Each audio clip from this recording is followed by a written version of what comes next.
Halo semua, nama saya Zainul Anwar. Saya dari kelas A Manajemen Weekend. Di kesempatan kali ini saya ingin mencoba menjelaskan tentang manajemen resiko. Apa definisi dari manajemen resiko? Resiko itu sendiri adalah ketidakpastian. Hal ini bisa terjadi karena kurang ataupun tidak adanya informasi yang cukup tentang apa yang akan terjadi. Secara umum, resiko adalah suatu keadaan yang dihadapi seseorang ataupun perusahaan untuk menganalisa suatu ketidakpastian yang akan menjadi ancaman. Kita kasih contoh kayak perusahaan yang miss dalam manajemen resikonya, yaitu adalah perusahaan gudang garam. Didasari oleh inflasi tahun 2013 di Indonesia yang angka rupiah itu menyentuh 10.963 rupiah per dolar Amerika Serikat. Inflasi ini jelas dampak besar bagi gudang garam karena selain sahamnya menurun, dia juga mempunyai utang dalam bentuk dolar. Hal ini jelas memberatkan gudang garam mengingat karena gudang garam pendapatan terbesarnya dari rupiah. Jelas dia harus membayar uang yang lebih dari hutang sebelumnya, walaupun secara nominal dolar Amerika Serikat tetap, tapi cara bayarnya dia akan lebih gitu. Berkaca dari studi kasus itu, manajemen risiko ini sangat penting bagi perusahaan.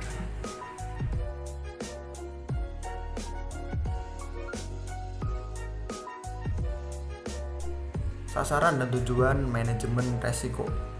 Sasaran dan tujuan pelaksanaan manajemen resiko ini adalah untuk mengurangi resiko yang muncul. Ya, di masa pandemi sekarang ini penting halnya menganalisa manajemen resiko yang baik. Karena kita kedepannya pun random, kita nggak tahu akan terjadi hal apa, dan pandemi ini akan selesai kapan juga kita kurang tahu gitu.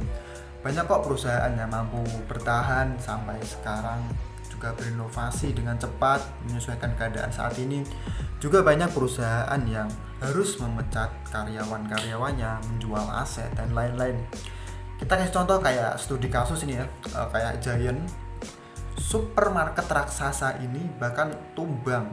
Ini kan Giant itu gede ya, tapi bisa tumbang karena pandemi saat ini. Itu membuktikan bahwa pentingnya manajemen resiko dalam suatu perusahaan.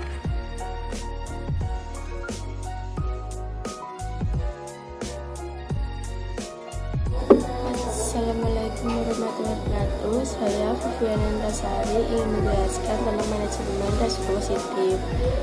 Apa sih yang dimaksud dengan manajemen risiko positif? Manajemen risiko positif merupakan konsep baru. Peluang kejadian akan memberikan peluang untuk meningkatkan keberhasilan pencapaian tujuan organisasi.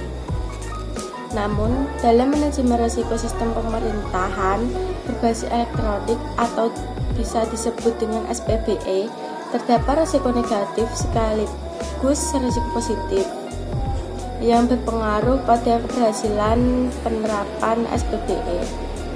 Risiko positif maupun negatif instalasi dapat ditemukan saat melakukan penilaian risiko SPBE dalam proses manajemen risiko SPBE. Salah satu contoh risiko positif adalah tren revolusi TIK 4.0 yang dapat meningkatkan peluang keberhasilan pencapaian tujuan SPBE. Saat ini banyak yang menerapkan teknologi informasi. Ini sangat bermanfaat untuk percepatan layanan.